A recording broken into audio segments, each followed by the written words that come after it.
அனைவருக்கும் என் இனிய மாலை வணக்கம். இந்த இனிய மாலை பொழுதில் உங்கள் அனைவரையும் இந்த இடத்துல சந்திக்கிறதையும் உங்களிடத்துல நான் உரையாடுறதையும் ரொம்ப மகிழ்ச்சியாகவும் பெருமையாகவும் கருதுகிறேன். இன்றைக்கி ஆக்டிவ் டிரான்ஸ்ஃபர்மேஷன் ஆஃப் லைஃப் அப்படின்ற தலைப்பில் தமிழில் உங்ககிட்ட உரையாட வந்திருக்கிறேன். இன்றைய சூழலில் நம்ம வாழ்க்கை எப்படி போய்கிட்டு இருக்குன்னு யோசித்து பார்த்தீங்களா? லைஃப் ஒரு மாரத்தான் ஓட்டம்னு சும்மா ஸ்டைலாக சொல்லிட்டு எல்லாரும் ஓடிக்கிட்டே இருக்கோம். ஆனால் நம்ம இலக்கு என்ன, எதுக்காக ஓடுறோம், எங்கே போய் நிற்க போகிறோம், இதனால் நமக்கு என்ன கிடைக்க போகுது, எதுவும் தெரியல. காலையில் எழுந்ததுலேருந்து ராத்திரி தூங்க போகிற வரைக்கும் ஏதோ ஒரு எந்திரம் மாதிரி ஓடிக்கிட்டே இருக்கும். இலக்கில்லாத ஓட்டமும் அர்த்தமில்லாத வாழ்க்கையும் யாருக்கும் பிரயோஜனப்படாது, சரிங்களா? இவ்வளவு ஏன் நம்மள பல பேர்கிட்ட உங்கள் மனசுக்கு பிடிச்ச விஷயம் எது அப்படின்னு கேட்டால் டக்குன்னு சொல்ல தெரியாது. எதை செஞ்சால் உங்கள் மனசு நிம்மதியாகும், எதை நீங்கள் ரொம்ப விரும்பி செய்வீங்கன்னு கேட்டால் யோசிப்போம். சும்மா வெளி உலகத்துக்கு பந்தா காட்டுறதுக்காக நான் புக்கு படிப்பேன், நான் செஸ்ஸு விளையாடுவேன், இளையராஜா பாட்டை கேட்பேன், மரம் செடியெல்லாம் வளர்ப்பேன், அதுக்கு தண்ணி கொட்டுவேன் அப்படின்னு சொல்கிறது வேற. ஆனால் உண்மையிலுமே நம்ம மனசோட ஒன்று போய் நம்மோட இயல்புக்கும் குணத்துக்கும் ஏற்ற மாதிரி நமக்கு பிடிச்ச செயல் என்னன்னு கேட்டால் அங்கே ஒரு பெரிய கேள்விக்குறி தான் மிஞ்சுது, சரிங்களா? ஆனால் ஒன்று தெரிஞ்சுக்கோங்க, நம்ம மனசுக்கு இணக்கமான ரொம்ப விருப்பமான ஒரு செயலை செய்யும்பொழுது நமக்கு கிடைக்கிற அந்த மன திருப்தியும் மன உறுதியும் சந்தோஷமும் இருக்கே, அதுக்கு இந்த உலகத்தில் வேற எதுவுமே ஈடு இணையாக முடியாது. நான் சொல்கிறது கரெக்டுங்களா? என்ன ஒத்திக்கிறீங்களா? வாழ்க்கையை நடத்த அன்றாட ஜீவனத்துக்கும் சம்பாதியத்துக்கும் நம்ம ஏதாவது ஒரு வேலை செய்து தான் ஆகணும். அதுக்காக நீங்கள் ஒரு பிஸ்னஸ்மேனாக இருக்கலாம், இல்லை இன்ஜினியராக இருக்கலாம், இல்லை டாக்டராக இருக்கலாம், பேங்க்கில் வேலை பார்க்குறவங்களா இருக்கலாம், இல்லை கட்டட தொழிலாளியாக இருக்கலாம், இல்லை ஒரு காய்கறி வியாபாரம் பண்ணுறவங்களா இருக்கலாம். எந்த வேலையில் இருந்தாலும் சரி, அந்த வேலை நேரம் போக கிடைக்கிற கொஞ்ச நேரத்தில் நமக்காக ஒரு தனிப்பட்ட நேரத்தை ஒதுக்கி மனசுக்கு பிடிச்ச செயலில் ஈடுபட்டோம்னாக்க அதோட பலனே வேறு லெவலில் இருக்கும். இந்த மேஜிக் விஷயத்தை தான் நான் ஆக்டிவ் டிரான்ஸ்ஃபர்மேஷன் ஆஃப் லைஃப் அப்படின்னு ஆங்கிலத்தையும் தமிழில் அதையே வாழ்க்கையின் சுறுசுறுப்பான மாற்றம் அப்படின்னு சொல்கிறேன்.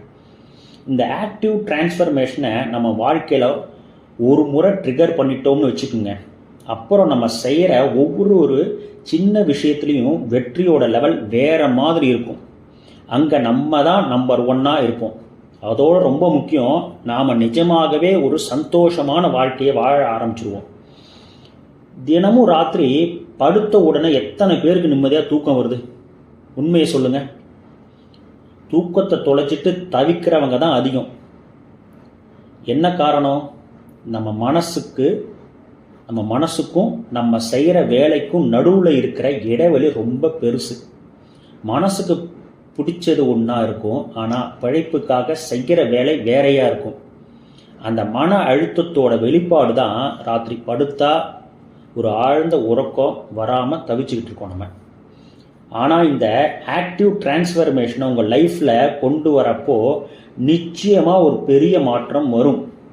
ஏன்னாக்க நமக்கு பிடிச்ச விஷயங்களை அன்றாடம் செய்ய ஆரம்பித்தப்ப அது நமக்குள்ள ஒரு பாசிட்டிவ் உந்து சக்தியை, அதாவது பாசிட்டிவ் எனர்ஜியை உருவாக்கும் தான். அது நம்மளை வெற்றியோட இலக்கை நோக்கி ஓட வைக்கும். செய்கிற வேலையில் ஒரு முழுமையான ஈடுபாடும் ஆத்ம திருப்தியும் கிடைக்கும். அது மற்றவங்க கிட்ட இருந்து நம்மளை ஒரு தனித்துவம் வாய்ந்தவராக தனியாக பிரித்து காட்டும். வாழ்க்கையில் உங்களை ஜொலிக்க வைக்கும். நம்ம வாழ்க்கை இனிமையானது தான். சந்தோஷமாக இருக்கணும்னாக்க அன்றாட வாழ்க்கையில் நமக்காக நம்ம மனசுக்கு பிடிச்சதை செய்ய சில மணி நேரமாவது ஒதுக்கணும். அது அன்றன்றைக்கு ஒதுக்க முடியலனா கூட பரவாயில்ல, வாரத்தில் ஒரு நாளோ இல்லை 2 நாளோ சில மணி நேரங்கள் கண்டிப்பாக அதுக்காக ஒதுக்கணும்.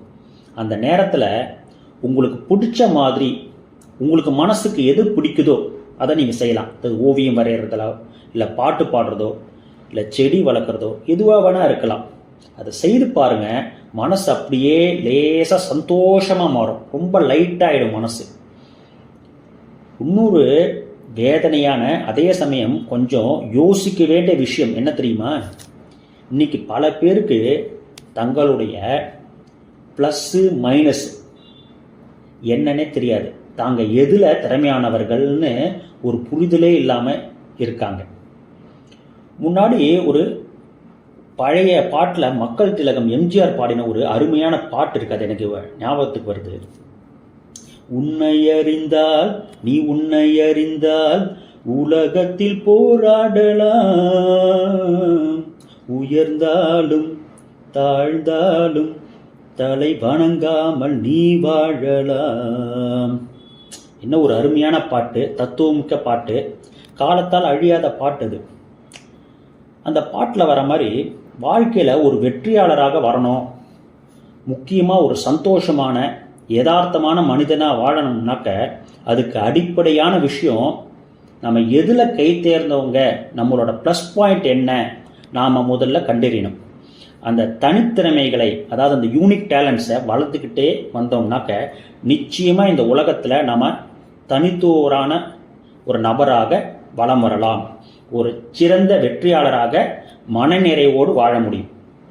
சென்ற ஆண்டு, போன வருஷம் நான் இவன் தனித்துவமானவன் அப்படின்னு ஒரு புக்கை பப்ளிஷ் பண்ணேன். அதில் இதை பற்றியான ஒரு தகவலை ரொம்ப விலாவரியாக நான் கொடுத்துருக்கேன். படிக்கணும்னு நினைக்கிறவங்க அமேசான் இல்லை ஃப்ளிப்கார்ட் போன்ற ஆன்லைன் பிளாட்ஃபார்மில் ஆர்டர் பண்ணி படிச்சுக்கோங்க. சுருக்கமாக சொல்லணும்னாக்க ஆக்டிவ் டிரான்ஸ்ஃபர்மேஷன், நம்மோட ப்ளஸ் எது, நம்ம தனித்தன்மை எது அப்படின்னு உணர்ந்து அதை ட்ரிகர் செஞ்சோம்னு வச்சுங்க, நாமே மென்மேலும் மெருகேற்றிக்கிட்டே போனோம்னாக்க நிச்சயமாக ஒரு நிம்மதியான வெற்றிகரமான சந்தோஷமான வாழ்க்கை நீண்ட நாளைக்கு நிலைச்சிருக்கும். அதில் எந்த சந்தேகமும் இல்லை. ஆகவே இன்றே நாம் அனைவரும் ஆக்டிவ் டிரான்ஸ்ஃபர்மேஷனை ட்ரிகர் செய்வோம். மன நிறைவோடும் நிரந்தரமான சந்தோஷத்தோடும் ஒரு வெற்றியாளராக வாழ்க்கையை வாழ்வோம். நன்றி, வணக்கம்.